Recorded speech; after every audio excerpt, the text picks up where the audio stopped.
현대사회에서 나의 역할을 내려놓으면 내 직장과 거의 동일하게 여겨졌던 나의 지위를 포기하면 내가 실제로 어떤 것들을 되찾게 될지 생각해보자. 지금과 다른 일을 할 기회가 주어진다면, 무엇이든 원하는 일을 할 수 있다면, 아무 일도 하지 않아도 된다면 무슨 일 하세요? 라는 질문을 받았을 때 어떻게 답할 수 있을까? 안녕하세요. 숲속의 마음 책방 강미정입니다. 오늘 하루도 나의 자리에서 열심히 일하시느라 고생 많으셨어요. 지금은 저의 목소리를 일 마치고 퇴근길에 혹은 푹신한 소파나 편안한 잠자리에서 듣고 계실까요? 사람마다 다르겠지만 보통 일생의 3분의 1을 일을 하면서 보낸다고 해요. 그래서 헨리 데이비드 소로우는 일의 의미를 잃으면 인생이 끝난다 라고 말합니다. 소로우는 이전에 월든에서 소개해드렸던 19세기 미국의 작가인데요. 거의 200년 전 당시의 산업혁명과 자본주의를 떠나 숲속의 호숫가에 작은 오두막을 손수 지어서 살았었죠. 그곳에서 자급자족하고 지내면서 진정한 삶의 의미와 목적, 자유와 노동의 의미에 대해서 소로우의 심오한 철학을 월든이라는 책으로 남겼는데요. 오늘 소개해드릴 책은 그런 소로우의 삶과 사상을 재해석해서 일터에서 많은 시간을 보내는 현대인들이 일의 의미를 어떻게 찾아야 할지 일과 삶의 지혜를 명쾌하게 알려주는 책입니다. 제목은 일터의 소로. 지은이는 소로의 사상을 깊이 연구한 존 캐그와 조너선 반벨이고요. 펴낸 곳은 푸른 숲입니다. 바쁘게 살면서 일의 의미를 찾지 못하고 공허하게 출퇴근을 반복하거나 또 밥벌이와 자아실현 사이에서 고민하는 경우도 꽤 많이 있을 텐데요. 그런 현 시대의 우리가 일과 좀 더 의미 있는 관계를 가질 수 있도록 안내해주는 책입니다. 목차가 1장부터 10장까지 돼 있는데요. 제목도 정말 흥미로워요. 퇴사, 출근 도장 찍기, 육체노동, 기술 발전과 일, 농담과 일, 무의미한 일, 불성실과 부도덕, 월급의 기회비용, 불행의 동반자, 보람 있는 일, 이렇게 10개의 장으로 이루어져 있습니다.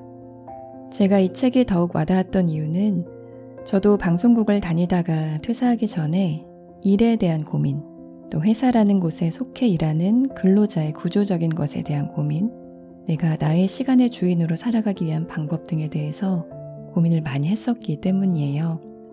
제가 좋아하는 일을 할 수 있었던 곳이었음에도 불구하고 시공간에 갇혀서 얽매이는 일 말고 피고용인으로 사는 일 말고 내가 자유롭게 스스로 할 수 있는 일은 없을까?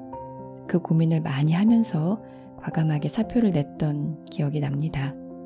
그래서 저는 이 중에서 퇴사의 내용이 깊이 와닿았는데요. 오늘은 1장, 퇴사의 일부를 읽어드릴게요. 1. 퇴사. 우리는 때로 급여를 포기하고 일을 그만둔다. 그 대신 두 발 편히 뻗을 수 있는 마음의 평화를 얻기도 하고 자존감을 되찾기도 한다. 18세기 말에 소로우의 할아버지는 오늘날 콩코드에서 가장 인기가 많은 관광지를 지었다. 오늘날 콜로니얼 인이라고 불리는 이 여관은 1716년에 처음 문을 연 조지 왕조 양식의 큰 건물이다. 소로우의 할아버지는 이 여관의 가장 동쪽 끝에 있는 부분을 지었다. 그가 첫 주춧돌을 놓았던 여관 후면에는 현재 빌리지 포지 태번이라는 아담하고 어두컴컴한 선술집이 있다. 줄여서 포지라고도 한다. 벽과 천장에는 풀무, 멍에, 그 밖에도 다양한 옛 농기구가 걸려 있는데 요즘 콩고드 사람들은 이런 기구를 사용하기는커녕 용도조차 알지 못할 것이다. 포지의 한가운데에는 참나무로 만든 긴 바가 있고 바 뒤에는 키 크고 깡마른 로렌스가 서 있다. 이 글의 대부분은 로렌스의 일터에서 썼다. 어느 날 밤 로렌스가 이렇게 말했다. 아주 괜찮은 직장이에요. 베드퍼드와 콩코드, 렉시턴 등지에 사는 부유한 사업가나 첨단 기술 기업의 영업직 사원들은 포지에 수시로 들락거리며 가격이 과하게 책정된 음료를 시키지만 바텐더에게 팁을 주어야 한다는 사실은 깜빡한다. 가게의 책임자는 선심 쓰듯 로렌스에게 초과 근무를 주는가 하면 휴가는 깜빡하고 주지 않는다. 로렌스는 아이가 둘이고 대가족과 함께 산다. 그래서 초과 근무를 거절할 수 없다고 말한다. 로렌스는 거의 항상 혼자 힘으로 포지를 지킨다. 괜찮은 직장이에요. 로렌스는 마치 자기 자신을 타이르듯 같은 말을 되풀이한다. 하지만 가능한 빨리 그만둘 거예요. 다른 꿈이 있거든요. 버몬트주에 땅을 사서 농장을 시작할 거예요. 채소도 팔고요. 그런데 정말 하고 싶은 건 프리스비 골프장을 여는 거예요. 로렌스는 오늘날 수많은 노동자처럼 퇴사를 꿈꾼다. 영원한 퇴사를. 어리석은 일관성은 편협한 지성에 붙은 잡귀이다. 전형적인 만능 제주꾼 소로우는 에머슨의 말을 삶의 방식으로 삼았다. 생계를 꾸리는 일은 단지 가고 싶은 직장을 선택하는 데서 끝나지 않는다. 오늘날 중요한 기술은 한 직장에서 다른 직장으로 옮기는 이직의 기술이다. 다시 말해 때 맞추어 사직하는 기술이다. 소로우는 이 방면의 선구자다. 물론 사직을 좀 더 극적인 측면에서 생각해 볼 수도 있다. 현대 자본주의 사회의 극심한 경쟁에서 빠지겠다는 투철한 의지일 수도 있고 일의 의미나 가치를 떨어뜨리는 노동 조건에 대한 저항일 수도 있다. 소로우는 이런 다양한 의미의 사직에 대해 잘 알고 있었다. 새로운 일을 시도할 자유로 생각하기도 했고 만몬을 숭배하지 않겠다는 각오 혹은 도덕적으로 수상쩍은 직업에 대한 거부로 이해하기도 했다. 노동자 소로에 대한 책을 퇴직자 소로에 대한 이야기로 시작하는 것이 괴상하기는 하다. 일을 그만두는 얘기부터 하는 게 이상하기는 해도 소로우는 모든 새로운 시작은 다른 시작의 끝에서 나온다는 옛말을 믿었다. 퇴사도 마찬가지다. 오늘날 점점 더 많은 근로자들이 바로 이 사실을 빠르게 깨달아가고 있다. 적어도 미국은 지금 사표를 내는 중이다. 집단적으로 사직 의사를 통보하고 있으며 정식으로 작별 인사를 고하고 있다. 하버드 비즈니스 스쿨이 발행하는 워킹 놀리지에 실린 글에 따르면 지금은 대사직의 시대다. 근로자들은 무엇이 자신에게 정말 뜻깊은 일인지 생각할 시간과 공간을 갖게 됐고 선택의 폭도 넓기 때문에 퇴직률이 급격히 치솟고 있다는 사실이 놀랍지 않다. 원격 근무의 맛을 본 사람들은 전으로 돌아가려고 하지 않는다. 아르스 테크니카는 최근 이렇게 보도했다. 미국 전역에서 애플, 구글, 페이스북과 같은 거대 기술 기업의 지도자들이 수천 명의 직원들과 섬세한 밀고 당기기를 계속하고 있다. 최근 들어 직원들은 매일 사무실로 출근하라는 사측의 요구가 허황되며 용납할 수 없는 조건이라는 확신을 굳힌 바 있다. 이 얘기가 혁명적으로 들릴지 몰라도 그렇지 않다. 소로에게도 분명히 익숙한 상황일 것이다. 우리에게는 우리가 최초라고 생각하고 싶어하는 경향이 있지만 그것은 현저성의 유혹일 뿐이다. 즉, 현재 겪고 있는 특별한 경험만이 의미를 갖는다고 생각하고 싶은 편향이다. 하지만 사직은 우리가 처음이 아니며 당연히 마지막도 아니다. 1837년 헨리 데이비드 소로우는 두 손을 들었다. 그 옛날 소로우의 운명은 엇갈렸다. 소로우가 하버드 대학교를 졸업한 1837년 공황이 대규모 경제 불황을 촉발했다. 학교를 갓 졸업하고 매사추세츠주 콩코드로 돌아온 소로우는 일자리가 씨가 마른 상황에서 직장을 구하려고 애를 썼고 곧 교사로 채용되었지만 그만두었는데 그 이유를 논해야 마땅하지만 나중으로 미루자. 그만둔 뒤에도 소로우는 여전히 교사로 일하기를 바라면서 다양한 잡일을 구하러 다녔다. 하지만 결핵이 자꾸 도지는 바람에 방해를 받았다. 1837년 11월에는 처음으로 글을 발표했다. 88세에 사망한 콩코드 주민 에나 존스의 부고였다. 1838년 3월이 되자 소로우는 형이자 가장 절친한 친구 존 소로우에게 길을 떠나자고 제안했다. 제안하고 싶은 게 있어. 같이 서부로 떠나서 함께 학교를 세우든지 각자 직장을 구하든지. 이곳 사람한테 돈을 좀 빌릴 수 있을 것 같아. 시도는 해봐야 하지 않겠어? 1838년 5월에도 비슷한 시도가 있었다. 5월 2일, 랠프 왈도 에머슨으로부터 $10를 빌리고 추천서를 받은 소로우는 메인주로 취업을 하러 떠났다. 형은 같이 가지 않았다. 보름 후 소로우는 고향으로 돌아왔다. 취업에는 실패했다. 메인주로 취업 여행을 다녀온 지 한 달도 채 지나지 않아 소로우는 콩코드에 있는 본가의 사립학교를 열었다. 처음에는 전교생이 4명이었지만 곧 8명으로 늘어났기 때문에 소로우는 존에게도 교사가 되어달라고 청했다. 요즘으로 치면 소로우의 학교는 대안학교로 분류될 것이다. 일반적인 휴식 시간은 10분이었지만 소로 형제는 학생들의 오전 휴식 시간을 30분으로 정했다. 직업 탐구를 위해 인쇄소 등으로 견학도 갔다. 불행하게도 존의 결핵 때문에 1841년 형제는 학교를 닫아야 했다. 1842년 1월 11일 25세였던 소로우는 형 존을 잃었다. 존은 결핵 때문이 아니라 면도를 하다가 손에 아주 가벼운 상처를 입은 탓에 파상풍으로 죽었다. 겉으로는 안정적으로 보일지라도 인생은 이토록 위태로운 것이다. 소로우는 형을 잃은 상실감으로 남은 20년 평생 1월만 되면 마음이 어두워지곤 했다. 1843년 5월, 소로우는 작가의 꿈을 쫓고자 뉴욕주 스태튼 아일랜드로 거처를 옮겼다. 소로우는 프리랜서 작가로서 어느 정도 성공했지만 뉴욕살이의 꿈은 몸부림 끝에 결국 산산조각 났다. 겨우 7개월 만에 집으로 돌아온 소로우는 잠시 몸을 웅크리고 마음을 얼추 다잡아 보려고 했다. 하지만 1844년 4월 친구 에드먼드 셔먼 호어와 함께 실수로 산불을 냈고 콩코드 숲을 36만 평 넘게 태워먹었다. 콩코드 프리머는 이렇게 보도했다. 화재의 원인은 소나무 구루터기에 불을 붙인 두 지역 주민의 생각 없는 행동이었던 것으로 파악됐다. 바로 이 사건이 최후의 결정타에 불을 댕긴 듯하다.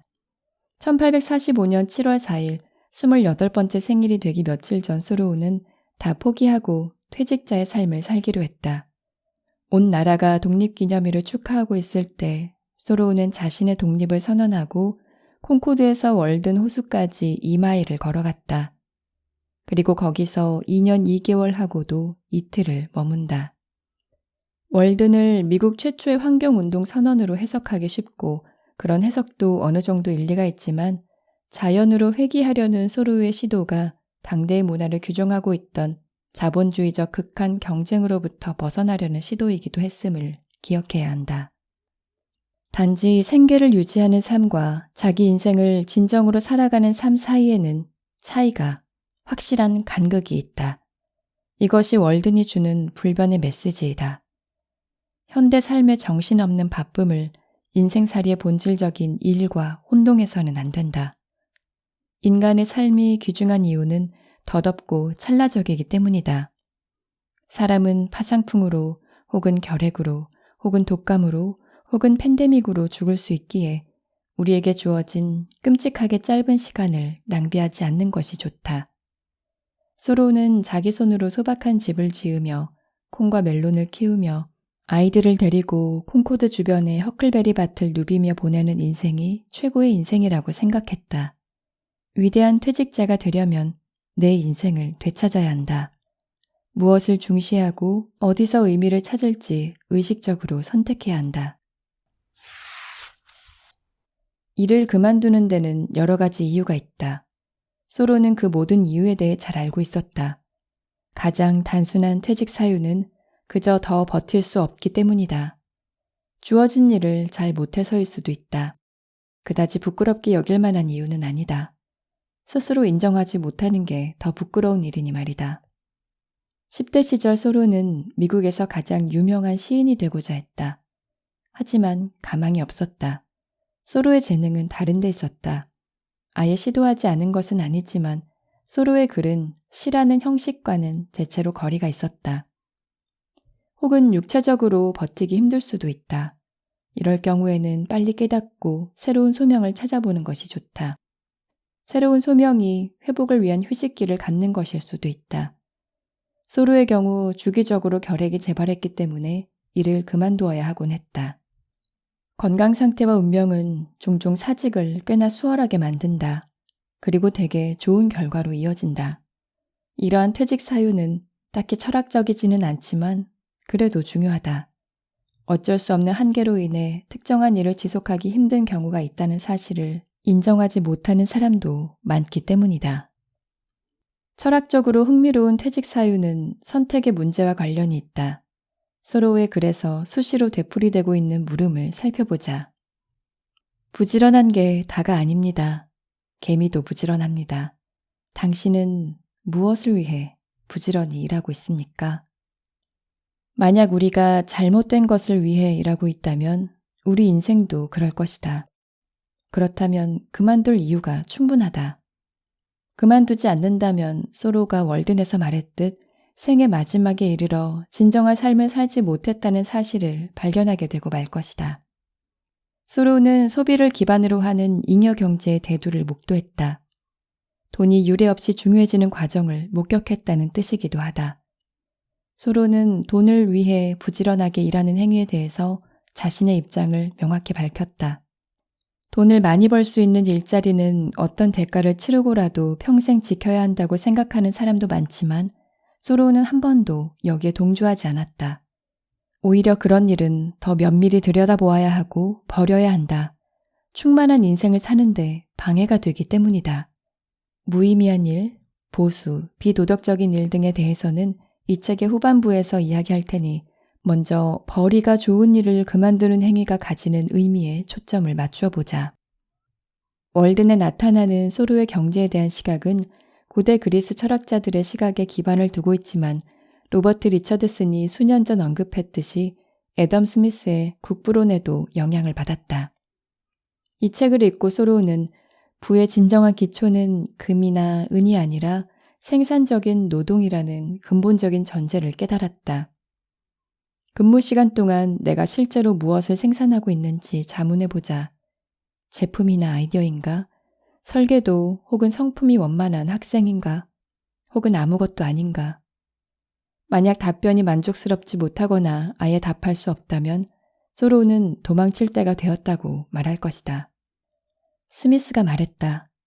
한 사람이 가난한지 부자인지를 판단하려면 인간이 살아가는 데 필요한 필수품, 편리, 오락거리를 얼마나 누릴 수 있는지를 보면 된다.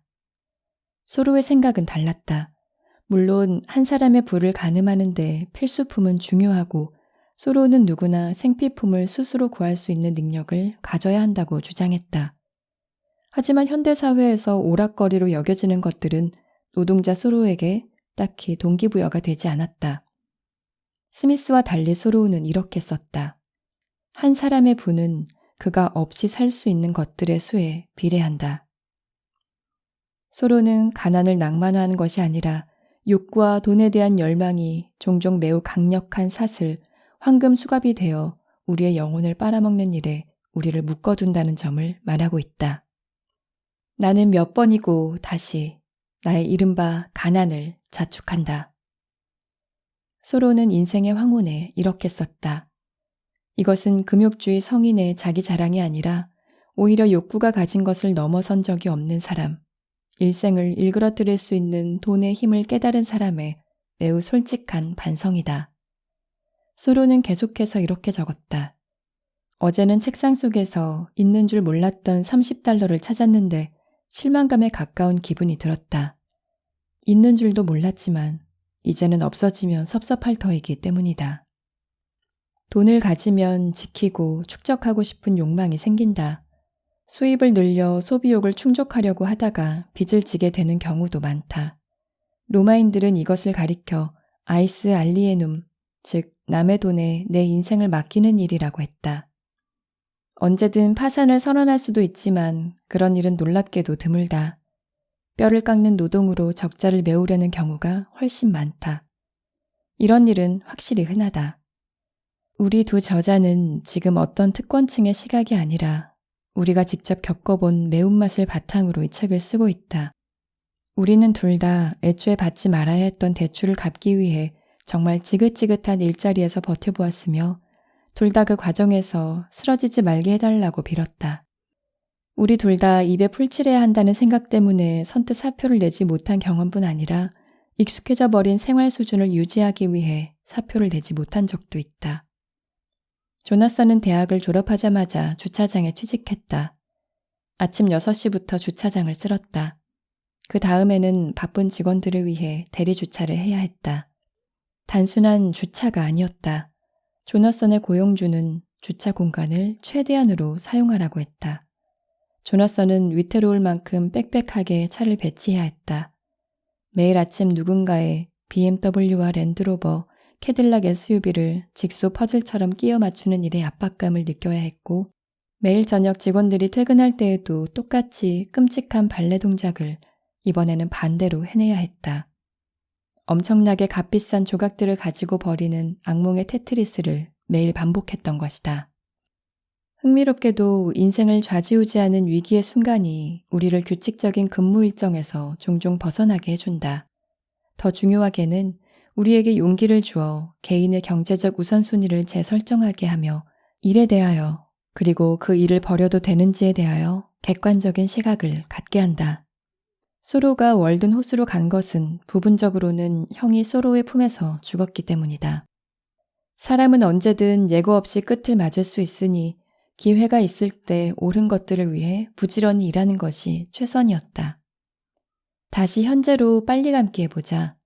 오늘날 우리의 경제사회에서 대사직을 하고 있는 사람들은 어린 시절 이라크와 아프가니스탄 전쟁을 겪은 사람들이자 청소년 시절 세계적인 침체기를 겪었으며 성인이 되어 전 지구적 팬데믹을 경험한 사람들이다. 이들은 고생 끝에 가장 위대한 세대가 대공황 당시 얻었던 교훈과 비슷한 교훈을 깨달았다. 국가라는 배는 언제든 기울 수 있으니 최대한 자족적인 삶을 살아야 한다는 교훈이다. 기후변화라는 흔들리는 칼날 아래 자란 대사직 세대에게 자족적인 삶이란 개인적, 지구적으로 지속 가능한 삶을 의미하기도 한다. 그러기 위해 이 세대는 스스로 할 권리를 강조한다. 빨래를 널어서 건조할 수 있는 빨래 널 권리가 그렇다. 수리할 권리도 있다. 고장난 아이폰 같은 기기를 새로 사기보다 개인이나 사설업체가 수리할 수 있도록 법적인 제도를 마련하려는 노력이다. 심지어 앞마당을 텃밭으로 만드는 것이 아직도 금지된 지역에서는 채소를 재배할 권리를 주장하기도 한다. 200년 전 소로우는 이런 자족적인 생활에서 진정한 자유의 씨앗을 보았다. 소로우식 자족은 고립이 아니며 거친 개인주의도 아니다. 좋은 삶을 최대한 영위하려는 뚜렷한 목표가 있는 소박한 삶이다. 오늘날 미국은 소로우식 변화를 거치고 있는 셈이다. 인터넷 인프라가 점점 더 좋아지고 사무의 자동화, 클라우드 저장 기능 등이 향상되면서 수많은 미국인은 이제 영구적으로 원격 근무가 가능해졌다. 우리는 팬데믹 당시 집을 수리하고 정원을 가꾸며 자유의 맛을 보았다. 자가격리로 인해 집이 우선순위에 놓이게 되었다. 더 이상 사무용 건물이나 업무지구에 묶여있을 필요가 없어진 사람들은 원하는 지역으로 이동했다. 그야말로 마음이 닿는 곳에 집을 두기 시작한 것이다. 많은 경우 캠핑카나 개조한 승합차를 타고 집을 찾아다녔다. 승합차에 살림을 차린 수많은 사람들이 일제히 미국 내 여러 국립공원과 과거의 모습을 간직하고 있는 시내 중심가들을 누볐다. 말하자면 자영농지 상주 운동이 벌어지고 있다고 할 수도 있을 것이다. 우리는 또한 대규모로 원격 근무를 시도하고 있다. 우리는 우리만의 호숫가 집을 선택했고 뚜렷한 의도를 갖고 살아가려고 하고 있다. 적어도 그런 꿈을 꾸고 있다. 비판의 목소리가 벌써 들려온다. 대사직 세대가 뭐 그리 대단하다고 그냥 게을러 빠진 것뿐이지. 그럴지도 모른다. 소로가 평생을 앓았던 병에 마침내 굴복했을 때 소로의 절친한 친구였던 랠프 월도 에머슨이 이렇게 회고했다. 소로에게 어떤 야망도 없었다는 사실은 흠이 아니라고 할 수 없습니다. 야망이 없으니 전 미국을 호령하지 못하고 허클베리밭 잔치를 지휘하는 데 그쳤습니다. 사실은 그러할지 몰라도 다소 부당한 공격이라는 생각이 든다. 알고 보면 소로 삼촌을 따라 허클베리밭을 누빈 아이들은 에머슨의 자녀들이었다. 유명한 에머슨이 해외로 출장을 다니는 동안 소로는 에머슨의 자녀들과 열매를 따러 다니기로 선택했다. 인생은 선택과 관점에 달려있다. 자칫하면 이런 근본적인 사실이 전통적인 직업관에 가려 보이지 않을 수 있다. 대사직은 산업화 시대의 방식, 전통적인 소매점을 통한 유통 방식이나 공장식 사무실에서 근무하는 방식에서 벗어나려는 움직임이다. 기존의 방식이 깡그리 사라지려면 멀었지만 이미 기름을 뒤집어써 축축한 상태다. 풀내음 풍기는 과거의 소로가 디지털 시대의 우리를 맞이할 줄 누가 알았겠는가. 어쩌면 소로는 산업시대가 동력을 잃기를 늘 기다려왔는지도 모른다. 우리는 사무용 건물이나 업무지구에서 마지막으로 퇴근하던 당신이 후방 거울을 통해 그 업무지구가 지평선 아래로 가라앉는 모습을 목격했길 바란다. 떠나는 차 안에서 내비게이션이 길을 안내하는 동안 마음속 안내장치가 이렇게 말하지는 않았는가? 떠나신 후 뒤돌아보지 마시기 바랍니다. 혹은 당신의 월드노스는 정확히 어디 있습니까? 첫 장을 쓰고 어떻게 마무리할지 고민하는 중이었는데 링크드인에서 우연히 글 하나를 보게 되었다. 이 글이 좋은 끝맺이가 되어줄 것 같다. 글을 올린 사람은 전 구글 직원 다리안 라임자데이다. 프로필 정보에 따르면 다리안은 영감을 주는 사람이 되고 싶은 개 아빠이며 취미는 목공이다. 다리안의 글은 구글에 사표를 낸 소회를 담고 있다. 우리는 다리안에게 연락해 글 전체를 인용해도 될지 물었고 다리안은 우리 모두를 위해 기꺼이 승낙했다. 5년 이상 구글 인사팀에서 다양한 직무를 맡으며 일해온 제가 떨리는 마음으로 드릴 말씀은 없습니다. 그래요, 없어요. 지난주 구글을 떠났습니다. 번아웃이 지속된 18개월간 2차례 구조조정이 있었고 저는 여러 다양한 직무를 수행해야 했습니다. 국가 기준은 변화무쌍했고 관리자는 4번 교체됐습니다. 그동안 개인적으로도 다사다난했지요. 2022년에도 이걸 반복할 자신은 없었습니다. 다음에 무얼 하고 싶은지 어떤 성과를 이루고 싶은지 생각해봤지만 떠오르는 생각은 하나였습니다. 없음. 사실은 다를지 몰라도 어쨌든 그런 기분이 들었습니다. 5년 동안 회사에서 비교적 괜찮은 성과를 내왔지만 언젠가부터 힘에 부치기 시작했습니다. 도움을 요청했고 왜 안 되는지 고민했습니다. 동료, 상사, 리더, 코치, 상담사, 정신과 의사 등에 기댔습니다. 그 사람들은 기꺼이 귀 기울여 주었고 저를 지지해 주었지만 누구도 답을 주지는 못했습니다. 저는 우울했고 완전히 소진된 상태였습니다. 어떤 뚜렷한 목적을 가지고 이 글을 올리는 것은 아니지만 지난 한 해 정신건강에 대해서 제가 깨달은 가장 커다란 사실 하나를 여러분과 나누고 싶습니다. 지나고 보니 당연한 것처럼 보이지만 좀 더 일찍 더 명확하게 알았다면 좋았을 것 같습니다. 누구도 대신 해줄 수 없다는 것, 내가 스스로 해야 한다는 사실입니다. 우울한 상태에서는 정말 어려운 일입니다. 저는 관리자나 인사팀 혹은 CEO가 직접 저에게 해결책을 담은 메일을 보내주기를 간절히 바랐습니다. 새로운 프로그램이나 직무가 주어지거나 발표가 나서 모든 것이 뒤바뀌면 제가 회사에서 다시 승승장구할 수 있을지도 모른다고 생각했습니다. 매일 아침 기다렸지만 아무 일도 없었습니다. 만약 누군가가 와서 나를 구해주기를 기다리고 있다면 제 말을 들으세요. 그 누군가는 바로 나입니다. 혼자서 해낼 필요는 없어요. 다른 사람과 이야기를 나누세요. 누구든 가리지 말고 이야기하세요. 저한테 하세요. 들어줄게요. 정말요. 개인 메시지로 보내세요. 하지만 그 일이 뭐가 됐든 그걸 하는 사람은 다른 사람이 아닌 내가 돼야 합니다. 퇴사가 될 수도 있고 시간제 근무로 전환하는 게 될 수도 있고 다시 공부를 하는 게 될 수도 있어요. 관계를 끊는 일일 수도 있고 고향으로 돌아가는 일, 상담사를 만나는 일, 약을 먹는 일, 무슨 일이든 마찬가지예요. 원래 이런 이야기를 여기 올리지 않으려고 했어요. 프로답지 못하다고 생각했거든요. 저는 그동안 의사결정을 할 때 나와 내 일, 내 경력을 보는 타인의 시선을 늘 의식했어요. 이제는 그러지 않기로 했습니다. 영혼을 되찾기 위해 노력 중이에요. 행복과 건강도 중요하지만 누구보다 나 자신의 행복과 건강을 중시하기로 했어요. 내가 건강하고 행복한 것보다 더 중요한 게 뭔지 아세요? 아무것도 없어요. 네, 오늘 낭독은 여기까지입니다.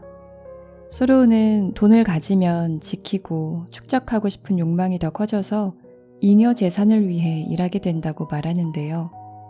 정말 일의 의미를 위해서 하는 게 아니라 필요한 소비를 해야 하고 지금까지의 삶을 유지해야 하고 또 더 나은 삶을 위해 돈을 더 모아야 하기 때문에 일을 하는 경우도 참 많은 것 같아요. 그러면서 단 한 번뿐인 오늘을 늘 희생시키고 있는 건 아닌지, 이렇게 사는 게 맞는 것인지, 그게 아니라면 과연 어떻게 살 수 있는 것인지 생각과 질문이 많아지는 책입니다. 일의 의미를 찾고 소중한 나의 삶을 잘 살아내기 위해서 뒷부분도 천천히 한번 읽어보시길 바랍니다. 오늘도 숲속의 마음 책방에 찾아주셔서 고맙습니다.